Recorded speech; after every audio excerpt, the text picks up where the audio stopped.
नमस्कार, India voice देख रहे हैं आप और मैं हूं आपके साथ शिवम दुबे। इंडिया वॉइस के खास कार्यक्रम देवभूमि समाचार में आप सबका स्वागत है। बुलेटिन की शुरुआत करेंगे। देहरादून में मुख्यमंत्री पुष्कर सिंह धामी ने आज बीजेपी की बैठक में शिरकत की।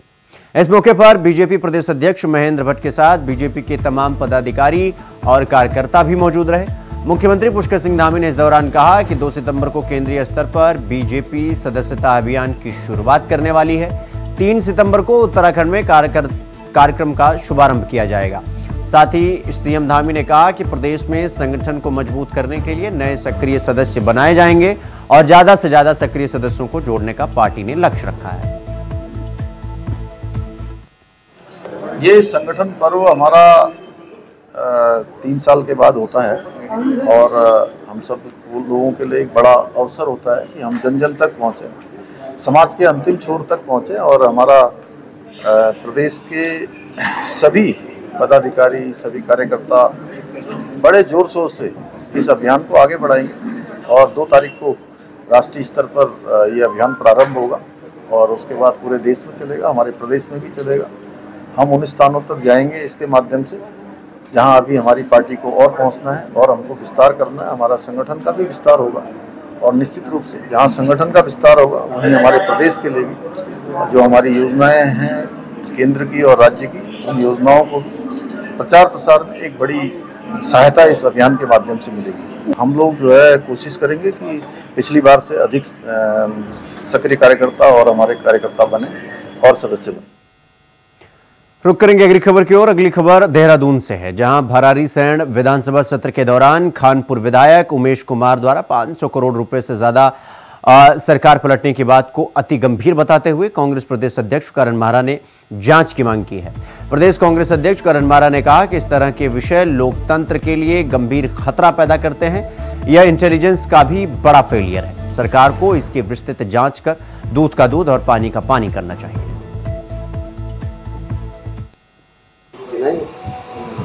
इसका इनमें क्या लिखा है लास्ट में इसको पढ़ना भाई। दोनों का आज क्या गपशप चल रही है, बहुत इम्पोर्टेंट है।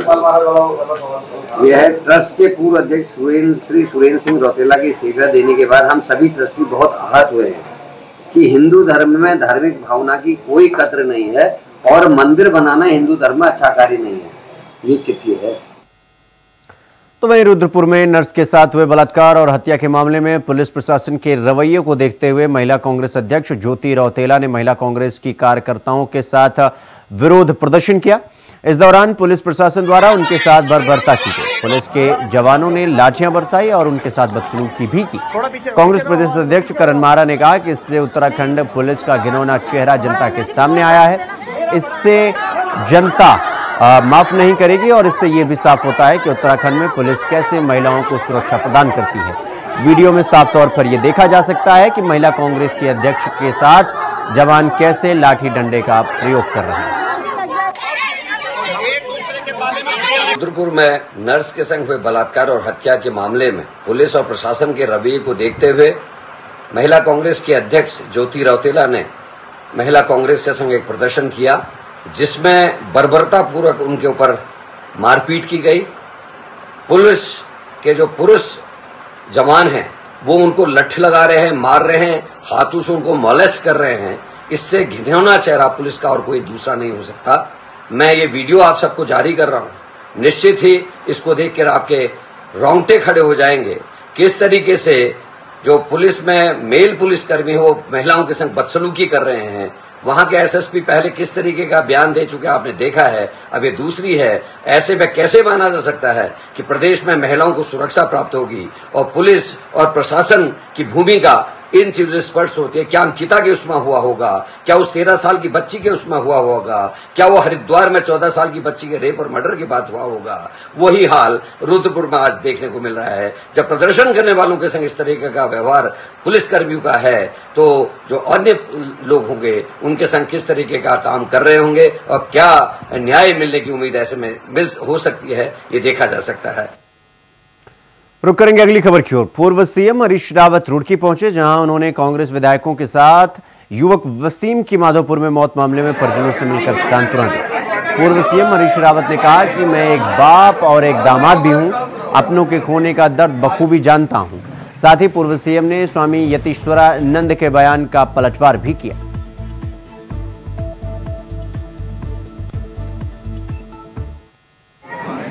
मैं एक बाप भी हूँ और एक बेटे के खोने का दुख बहुत गंभीर होता है। मैंने वो घाव सहे हैं, बेटा भी खोया है, दामाद भी खोया है, तो मैं जानता हूँ कितना दुख क्या जो है उस वसीम के पिता पर और उनकी माँ पर गुजर रहा है। मैं उनकी माँ की कल्पना करके और ज़्यादा गमज़दा हूँ, क्योंकि 3 बेटियाँ हैं, एक ही बेटा।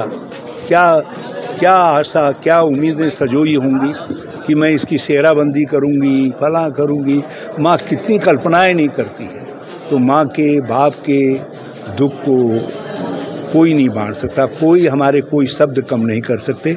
हमारे सब सम्मानित विधायकगण भी, पार्टी के नेतागण भी, समाज के मौजूद लोग जो है इनके पास दुख प्रकट करने आए हैं। जो जानकारियाँ मुझे मिली हैं वो जानकारियाँ बहुत चिंताजनक हैं। अभी मैं उस पर विस्तार से कुछ नहीं कहूँगा, मैं 1-2 दिन बाद इस पर कुछ कहूँगा।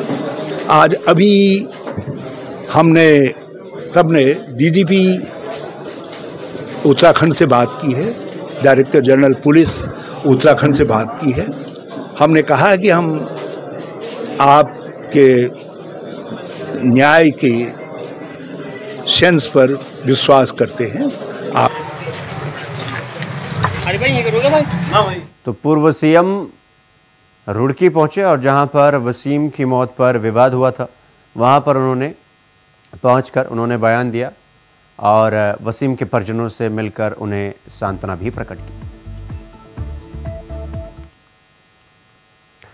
रुक करेंगे अगली खबर की ओर। अगली खबर देहरादून से है, जहां मुख्यमंत्री पुष्कर सिंह धामी उत्तराखंड के पर्यटन को बढ़ाने के लिए लगातार कई योजनाएं चला रहे हैं, चाहे उसमें होम स्टे की योजनाएं हों या फिर पर्यटकों को लुभाने के लिए तमाम तरह की योजनाएं हों।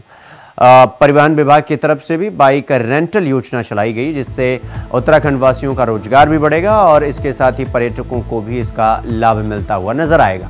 आपको बताते चलें कि बाइक रेंटल योजना एक ऐसी योजना है जिसके तहत उत्तराखंड का कोई भी निवासी इसका लाभ ले सकता है।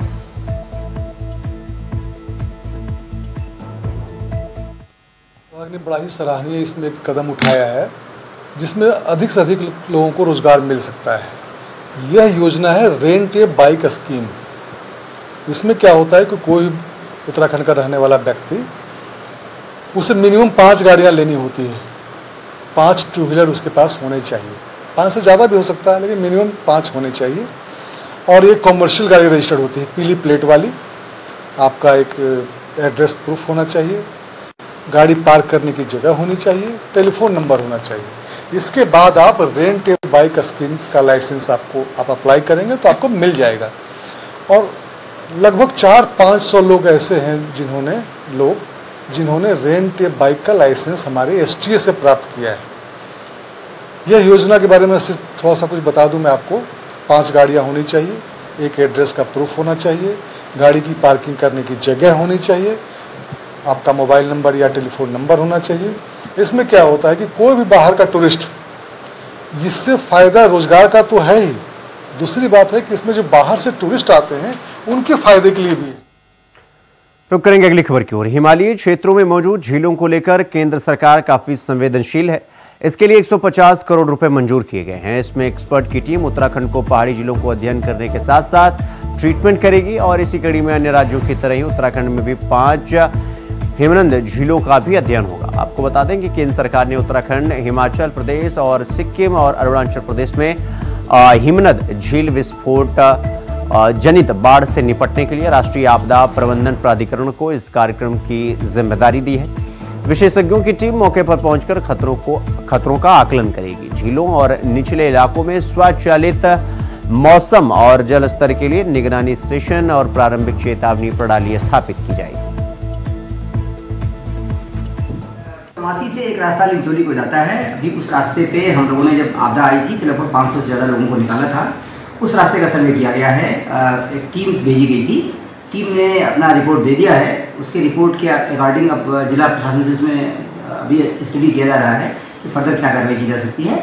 हमारा प्रयास होगा कि एक रास्ता बनाने की कोशिश की जाए। उसमें बहुत सारे इशूज़ हैं तो सभी पक्षों को संज्ञान में लाते हुए और सभी की बात सुनते हुए फिर उसमें अग्रिम कार्रवाई की जाए। लगभग कितने किलोमीटर का रास्ता है सर? वो लगभग पूरा केदारनाथ तक जाने में लगभग 20 किलोमीटर के आसपास पड़ता है, थोड़ा सा इससे लंबा है 4-5 किलोमीटर। अभी उसमें कुछ और बातें भी आई थी कि रास्ता की ग्रेडियंट अभी ज़्यादा है, तो ग्रेडियंट को बड़ा अभी मतलब टफ रास्ता है, वो इतना आसान ट्रैक नहीं है। जो लोग फिजिकली फिट हैं वो तो उस रास्ते से चले गए थे, जैसा कि हमने बताया कि 31 जुलाई की आपदा के उपरांत हम उस रास्ते को उपयोग में लाए थे। 500 से ज़्यादा लोगों को निकाले थे, वहाँ से ले गए थे। जो लोकल के लोग हैं, कालीमठ के आसपास के लोग हैं, वो कूड़े कचरे वाले उसी रास्ते का प्रयोग करते हैं, आते जाते हैं। एकदम से नया रास्ता नहीं है, 2013 की आपदा के बाद भी उस रास्ते का उपयोग किया गया था। तो उस रास्ते को भी देखा जा रहा है किस तरह से हम फर्दर डेवलप कर सकते हैं, क्योंकि फॉरेस्ट लैंड है, फॉरेस्ट से भी बात चल रही है। तो जब कुछ फ्रूटफुल कुछ नतीजे निकलेंगे तो।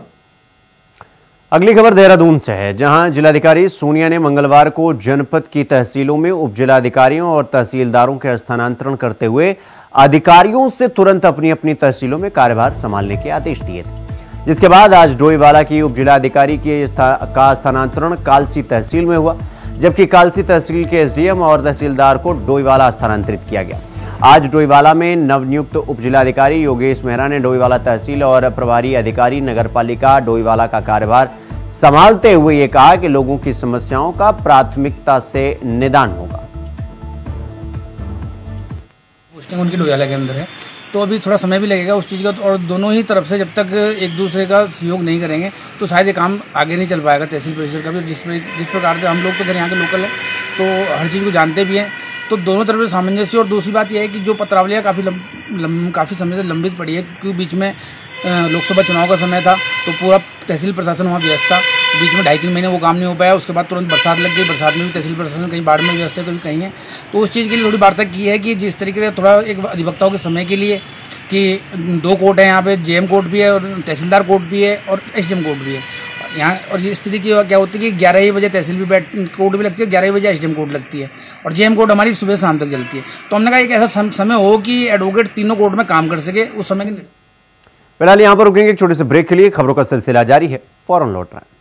तो ब्रेक के बाद एक बार फिर आप सबका स्वागत है मेरे साथ। रुक करेंगे अगली खबर की और अगली खबर रामनगर से है, जहां मंडी समिति के बाहर अवैध अतिक्रमण किए गए। 35 से ज्यादा अतिक्रमणकारियों को प्रशासन ने भारी पुलिस बल और जेसीबी मशीन की मदद से हटवाया। आपको बता दें कि रामनगर में प्रशासन ने रामनगर मंडी समिति के मेन गेट से लोक निर्माण विभाग की सड़क पर अतिक्रमण को हटाया। और मामले में जानकारी देते हुए वहां के एसडीएम राहुल शाह ने बताया कि फरवरी में क्षेत्र का सीमांकन कर अतिक्रमणकारियों को चिन्हित कर लिया गया था। उनमें संतोषजनक जवाब न मिलने पर इन सभी को नोटिस भेजा गया और फिर अतिक्रमण को हटा दिया गया।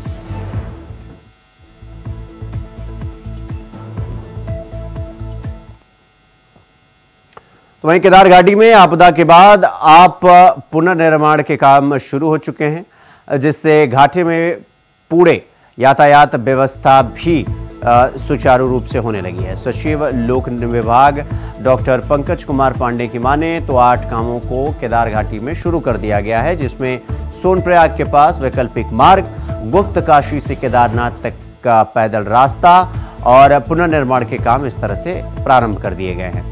और उम्मीद ये भी है कि जल्द ही केदारनाथ तक की यात्रा व्यवस्था सुचारू रूप से चलने लग जाएगी। 8 काम नए सैंक्शन किए हमने केदारनाथ धाम जो पैदल रास्ता है, और अभी मैंने जो समीक्षा की उसमें जो संबंधित सुपरिटेंडिंग इंजीनियर हैं उनसे भी बात हुई है, तो रास्ता चालू कर दिया गया है। सारा माल, हमारा जो मटेरियल है जो भी जाता है रोड पे काम करने के लिए, वो सब जा रहा है। कल से खच्चर भी जा रहे हैं। और नीचे जो सोनप्रयाग के पास एक बड़ा वॉशआउट हुआ था, उसके लिए एक ऑल्टरनेटिव रूट बना लिया गया। उस पर 2 पुल बनाए गए हैं, नीचे नदी में उतर के पहले एक बार क्रॉस करके उधर जाते हैं, फिर उधर जाके फिर वापस इधर आते हैं क्रॉस करके, उसको बना लिया गया और खच्चर हमारे जाने लग गए हैं। तो पूरा रास्ता जो पैदल रास्ता है नीचे से केदारनाथ धाम तक का, उसको भी सुचारू रूप से चालू कर दिया गया है। और उस पर पूरा मटेरियल और जो भी सामान है, तेल है, गैस है, बाकी चीजें जो भी है, लेबर है, वो सब। तो अगली खबर रानीखेत से है, जहां मिशन इंटर कॉलेज प्रांगण में वॉलीबॉल प्रतियोगिता हुई। फाइनल मैच आर्मी स्कूल और सेंट्रल स्कूल के बीच खेला गया। सेंट्रल स्कूल ने आर्मी स्कूल से बराबरी के मुकाबले के चलते जीत हासिल की, कुल 20 टीमों के बीच 7 दिनों तक ये प्रतियोगिता चली। समापन समारोह में कुमाऊं रेजिमेंट सेंटर के कमांडेंट ब्रिगेडियर संजय यादव ने बतौर मुख्य अतिथि शिरकत की। कमांडेंट ब्रिगेडियर संजय यादव ने विजेता टीम सेंट्रल स्कूल को वैजंती ट्रॉफी दी।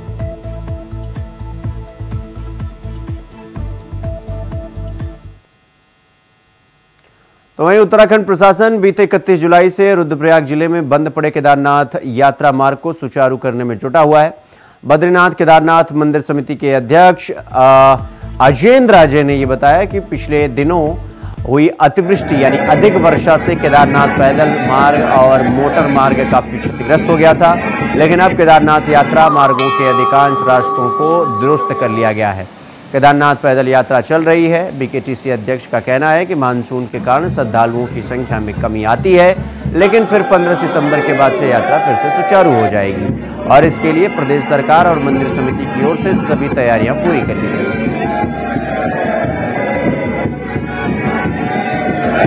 जो केदारनाथ धाम में अतिवृष्टि आई थी उसके कारण से जो केदारनाथ धाम का पैदल मार्ग था वो कुछ स्थानों पर बहुत बुरी तरीके से क्षतिग्रस्त हो चुका था, ध्वस्त हो चुका था। इसके अलावा जो केदारनाथ मोटर मार्ग है वो भी कुछ स्थानों पर ध्वस्त हो चुका था, वॉश आउट हो चुका था पूरी तरीके से।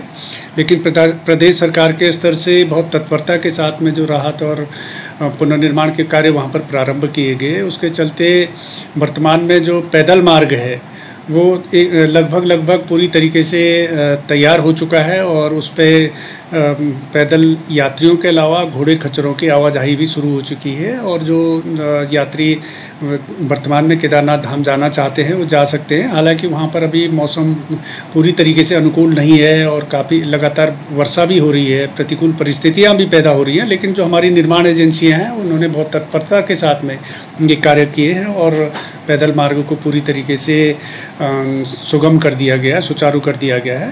तो वैसे भी आमतौर पे जो बरसात का सीज़न होता है, मानसून का सीज़न होता है, मानसून के समय में श्रद्धालुओं की, तीर्थयात्रियों की संख्या काफ़ी घट जाती है और जैसे ही बरसात का असर धीमे होता है उसके पश्चात से यात्रा फिर से प्रारंभ हो जाती है और हमें उम्मीद है कि 15 सितंबर के बाद से फिर से जो यात्रा है वो अपने गति पकड़ेगी। तो वहीं विकासनगर के कालसी चकराता मोटर मार्ग 16 घंटे बाद उसको खोला गया। भारी बारिश के बाद मलबा आने की वजह से कल देर रात से ही रास्ता बंद हो गया था। प्रशासन ने तत्परता दिखाते हुए रास्ते से मलबा हटाया और रास्ते को चालू करवाया। घंटों की कड़ी मशक्कत के बाद आवाजाही फिर से शुरू हो पाई।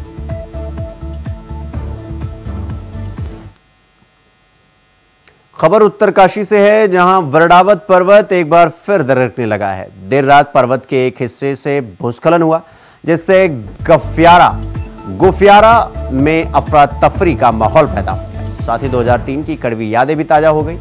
मामले को लेकर आपदा सचिव ने यह कहा कि घटनास्थल पर प्रशासन की टीम मौके पर पहुंची और भूस्खलन से कोई जानहानि या पशु हानि नहीं हुई है। उन्होंने कहा कि जिलाधिकारी के माध्यम से एसडीएम की अध्यक्षता में कमेटी गठित की गई है, जो पूरे मामले की रिपोर्ट तैयार कर शासन को 1 दिन के भीतर सौंपेगी।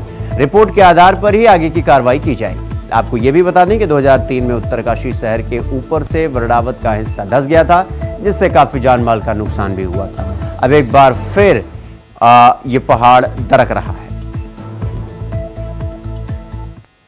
कल रात में लगभग 11 बजे के आसपास ये सूचना मिली है कि वरडावत पर्वत के आसपास के एरिया में, वो पर्वत का मेन पार्ट नहीं है, उसके बगल में है, वहाँ पे लैंडस्लाइड हुआ है। उस लैंडस्लाइड से कोई नुकसान नहीं हुआ किसी तरह से। हमारी टीम रात में वहाँ पहुँच गई थी, कंट्रोल रूम में सारे लोग पहुँच गए थे, मौके पर काफ़ी लोग पहुँच गए थे, सीनियर अधिकारी देखे हैं और अभी फिलहाल की स्थिति है कि सामान्य है, कोई लैंडस्लाइड नहीं हो रहा है। रात में लैंडस्लाइड किया गया था, जो हुआ था उसका जो है कोई परिणाम, इसमें कोई दुष्परिणाम सामने नहीं आया है। किसी प्रकार से जनहानि, पशुहानि या कोई प्रॉपर्टी का लॉस नहीं हुआ है।